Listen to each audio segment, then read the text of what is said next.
Hey everyone, I am back. It is time for a 30-hour review on the Kymron XTL 30. Now, I'll give you the spoiler up front.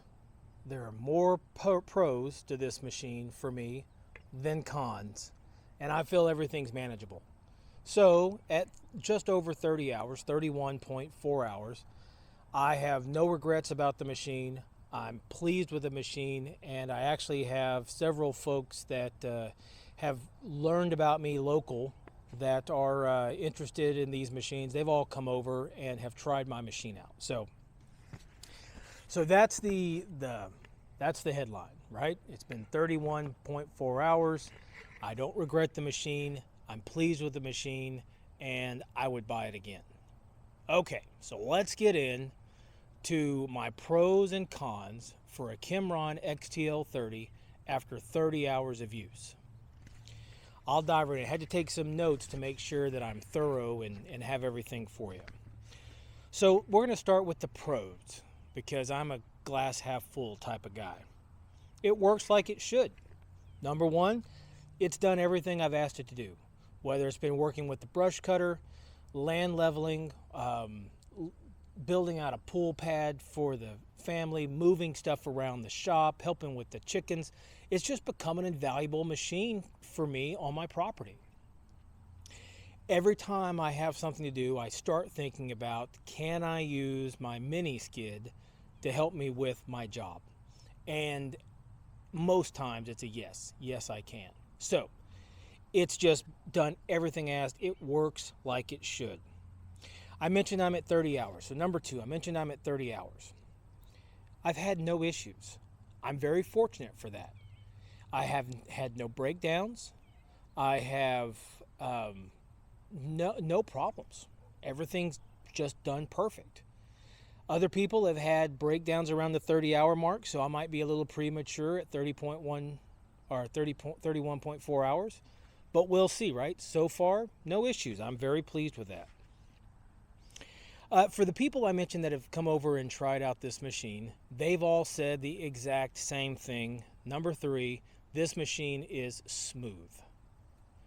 Whether it's the pilot control going forward or backwards, left or right, whether it's the bucket valve going up and down, curling, dumping, everyone said it's smooth. I have an arborist that lives right next door. He actually has a Ditch Witch 1550. His brother runs a Vermeer CX160. They run big machines. They use these. They have broken everything you can imagine breaking. They both hopped on this machine and said, hey, the controls are really smooth. So individuals who have rented other machines have said the same thing when they've come to try this machine out. It's smooth. So number three, it's smooth. Number four, it has been strong for me. Meaning, when I ask it to pick something up, it picks it up. Now, granted, it could use some more counterweight in the back, and I'm working to solve that problem. But whether it's picking up logs, getting them in and out of the dump trailer, whether it's picking up a half pallet of concrete to move it around my shop, picking up dirt, it doesn't matter. It does it. And so that means a lot to me. I do not know what its max lift capacity is. I have not done that test yet, but that's going to be coming. But for the first 31.4 hours, trying it out, doing what I need to do, it's been strong enough to pick up everything I've asked it to pick up. It may be riding on the front idlers, but it still picks it up and moves it around, and I'm safe. I have not had anything that made me feel uncomfortable with the machine. Okay, moving forward to number five. It has run that brush cutter. We did a video on that, and that was a big thing for me, and here is why that was a big thing. That brush cutter did not have a tank line connection. So it just had the flow connections. It didn't have the third connection that go to the tank. I ran the machine for the entire time. The video was relatively short, but I ran the machine for probably about 4 or 5 hours, almost at full throttle, 3/4 of a tank of fuel, and hit all types of stuff. And it did what I asked it to do. It bogged down only in the thickest of grass, limbs, wood, anything like that. It never even phased it. Only when it was in the thickest of grass did it bog down, but it ran that brush cutter. And here's why that was important to me. This was kind of the big deal for me. There are some great videos out there of other machines that I think are wonderful machines, really well engineered, but they have one failure point that has shown up, which is the coupler between the flywheel of the Kubota motor or the Perkins and the pump. And so if you really think about these machines today, they're nothing but large hydraulic pumps. That's all they are. So if you can't transfer the engine power to the pump, the machine is dead in the water. I do not know what type of coupler this has on it. But what I do know is that type of heavy pressure, constant, moving the tracks forward and backwards, running that auxiliary at 100%, doing the other functions of raising, lowering the boom, tilting and the cutter head. You know, all of that takes demand on the pump and ultimately that shaft connecting to the flywheel. And so far it's done great. That may change in the future, but as of 31.4 hours, it ran that brush cutter, and that was not an easy task. So very pleased about that. Okay, moving forward to number 6. It shares the D1105 with the Ditch Witch SK800. That is important for a number of reasons. When we did our oil change video, the location of that oil filter is a pain in the butt. Getting your hand down in there is not easy. Maneuvering around, the way the radiator hose connects to it is not easy. And so you're wondering, there's got to be a better way. Guess what? Ditch Witch has a better way on their SK800. They have a remote oil filter kit that moves the oil filter away from the back lower side of the motor to an easier location that you can change the oil filter. That is wonderful for a couple of reasons. It's easier, but also Ditch Witch has done all the engineering. They've got all the parts. They've got the part numbers. It's the same D1105, which means the bracket that they have will mount up. The filter housing that they have is made for the D1105. So having that commonality between the Ditch Witch SK800 and the Kymron XTL 30 is wonderful. I have actually found a number of little creature comforts, if you will, that will carry over from an SK800 to the XTL 30. And the number one complaint that I hear when I got on the forums, I'm reading the Facebook forums and everything, you know, being able to do things like the American-made machines are maybe not standard with all of the imported Chinese mini skids. And for many people, trying to find the parts are difficult as well to make those creature comforts work, like relocating the oil filter. But whenever you can go to your local Ditch Witch dealer and give them this series of part numbers and say, I need the bracket, I need the filter head, I need the remote head, I need the 2 hoses, and they go, yeah, sure, here you go. Now, who knows what that costs? But the fact that they can give that to you is wonderful. At your leisure, you can add that creature comfort to your Kymron XTL 30, or really any machine running a D1105. So that's a nice carryover there. So very much like the commonality. I don't know if the bogey wheels and the stub shaft and everything that attaches to an SK800 will carry over to this. But given an opportunity, I'm willing to give it a shot and see and try, because that may be an answer to a lot of questions on the forums about Kimron machines. Where do I get parts? So nevertheless, we'll know. And then finally on the pros, the standard plate. So the front plate on this is the standard Dingo Kubota attachment plate. And that's wonderful because if you've gone out and priced attachments, if you have to have the MT plate, it's usually more expensive. But more importantly, a lot of the imported Chinese mini skids have a custom plate. I don't know why. They're a little bit smaller, they're a little bit narrower, and the pins are a little different. This one doesn't have that. The Kymron XTL 30 has an industry standard plate, which makes renting attachments at any rental location or buying a number of attachments from anywhere online, auctions or the otherwise, just an effortless process. You get your rental home, you get your new acquisition home, you can pull your machine up and attach to it and start using it instantly. That is wonderful. So having a standard plate is, for me, a tremendous pro. Okay, so let's talk about the cons, and I'll be honest, there are only 4 that I have, and I'm sure we can draw out and nitpick little bitty things. But let's talk about the 4 that are cons for me. The machine is slower than expected. So number 1, the machine is slower than expected. What do I mean by that? Well, there's a video that I recently uploaded that just shows how fast the Kymron XTL 30 is at full throttle in a straight line. And unfortunately, it doesn't match what the website says. It says almost, I think, 4 miles an hour or 4 point something miles per hour. Best I got with my GPS enabled phone and an app was 3 miles an hour sustained. That was going south. Coming north, I think the app messed up because it was only showing 1. So I know that's not accurate, but it's not as fast as I would want it to be. Now that con is if I am trying to go from one end of the property to the other end of the property just on the machine. It takes a little bit of time.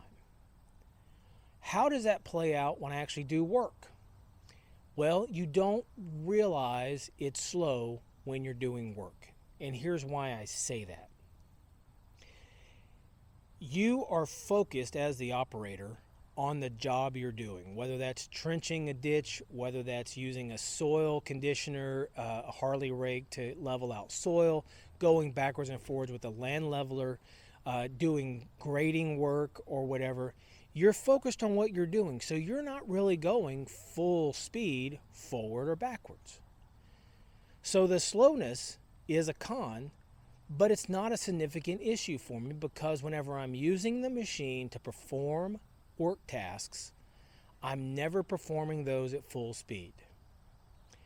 Here's where the slowness is a little bit of a bummer.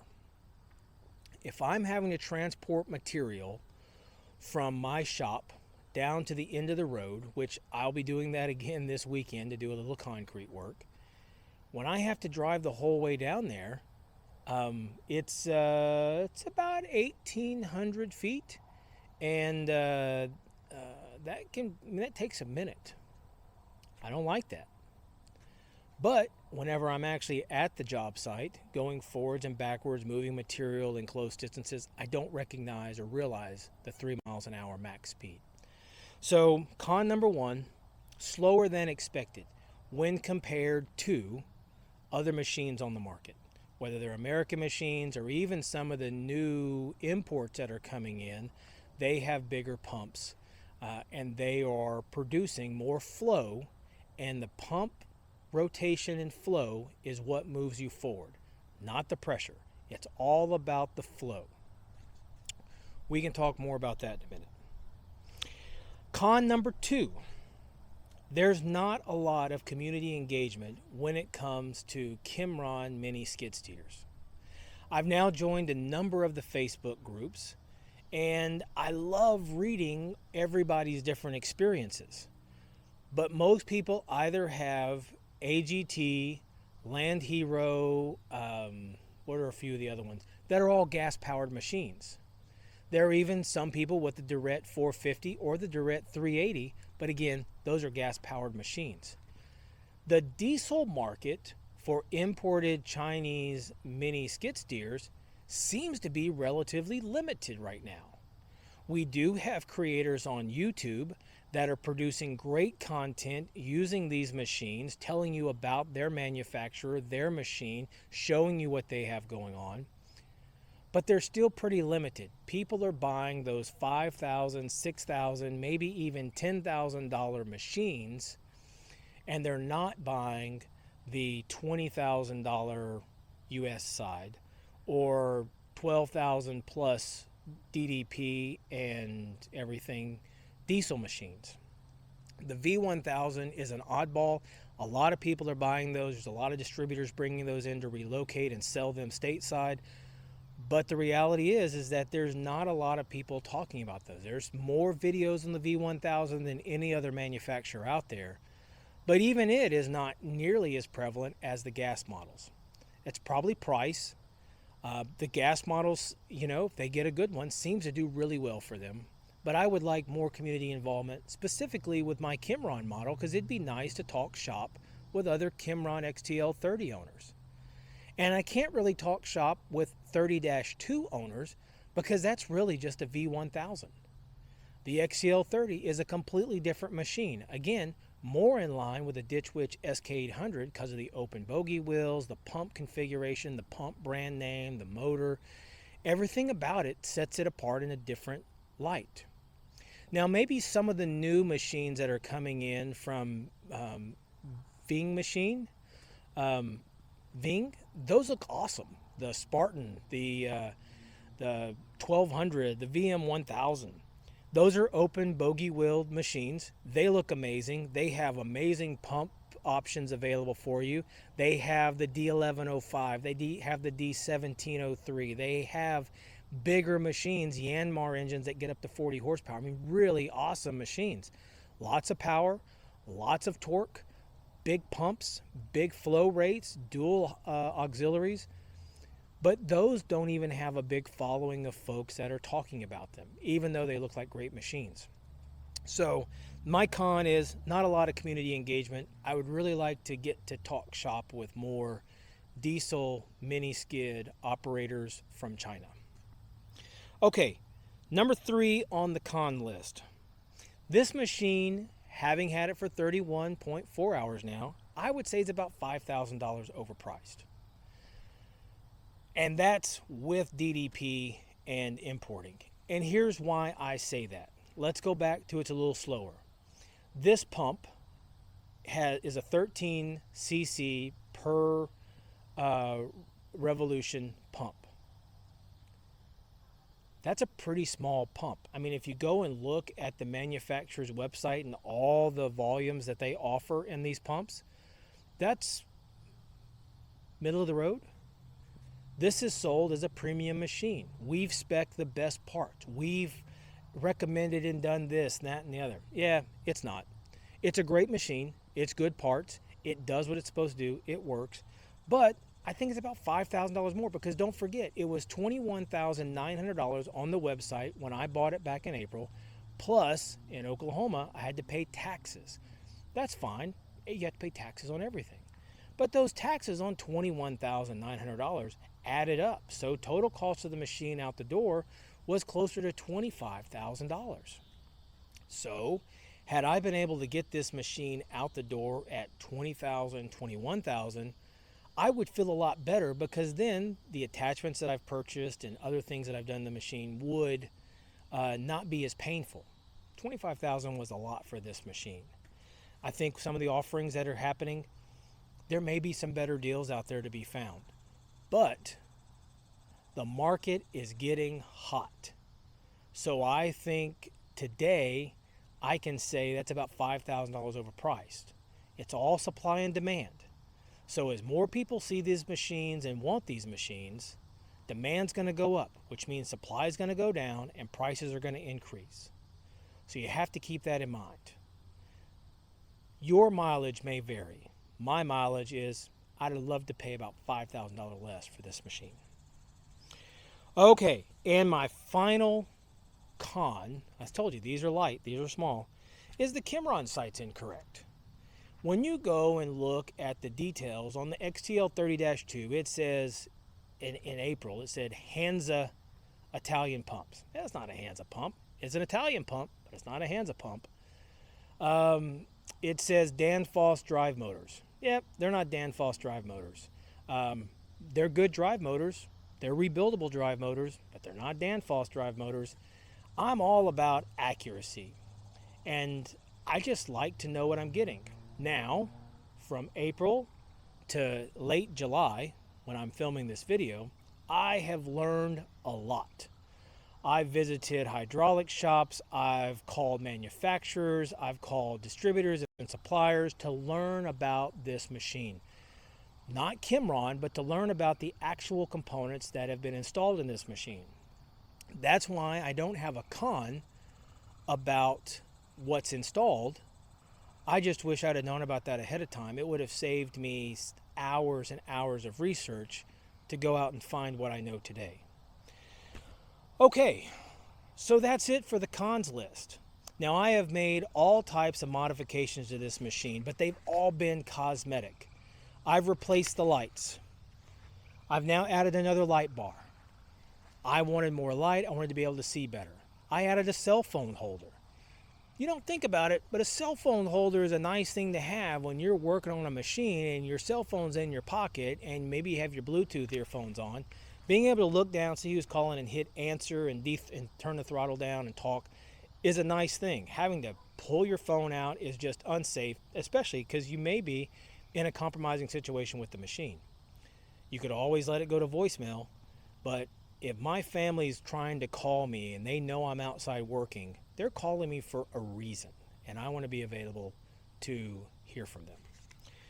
So I've made a few updates to the machine. I think it's great. We're going to make some more updates to the machine. We're going to add a third function diverter so that the hydraulic auxiliaries can operate independently of a swing, maybe on a future video with a stump grinder, or I can leave the hydraulics auxiliaries alone and just use the curl function with the diverter to open and close the 4-in-1 bucket or my grapple bucket, or maybe a future grapple that may show up here at the property. My tractor has a third function, and I've learned how to use it. I've gotten used to the operation of it, so I like that a lot. So we're going to add this. So there's some more upgrades that are going to come to this machine. I think those are little bitty things that could be added to this machine that would quickly dissolve the $5,000 issue that I have. Just a few small items that would not necessarily cost a lot coming from a factory, buying in bulk and installing, would be a great thing to have and make this machine even better. All right, so let's close it out. I have more pros to the Kymron XTL 30 than I have cons. And the cons I have are pretty superficial, personal preference. So, would I buy this machine again? Yes, I would. Do I find value in this machine? Yes, I do. Do I have any concerns about this machine? Fewer and fewer every day. My still only concern I have are the bearings in those bogey wheels. And I have not pulled one apart yet. But that is still a concern of mine because they're non-greasable, and I grease this machine a lot. It's funny, I used to go through a tube of grease a year. I go through a tube of grease every month now. I buy it by the case. When it's on sale, it's Christmas for me because I go through so much grease. And it's a good practice to get in. I want to keep those wheels and those bearings running the way they should. And I would love a grease cert. If they're sealed bearings, I'm okay with that. But until I can see it, get replacements, and understand the maintenance aspect of that, I'm still uncomfortable. But at 31.4 hours, I like the machine. I think it was worthwhile, and I would buy it again. All right. Well, hey, I hope you all have a wonderful day. Thanks so much for stopping by. Please don't forget to hit that like button, hit subscribe, leave me a comment. All of that helps with the algorithm so that we can get these videos out and more people can see. I like engaging with all of you. Sometimes I agree with what you say and you agree with me. Other times you don't. That's okay. I still appreciate the conversation. I welcome opposing viewpoints. So thank you very much. Have a great day. We'll talk to you later.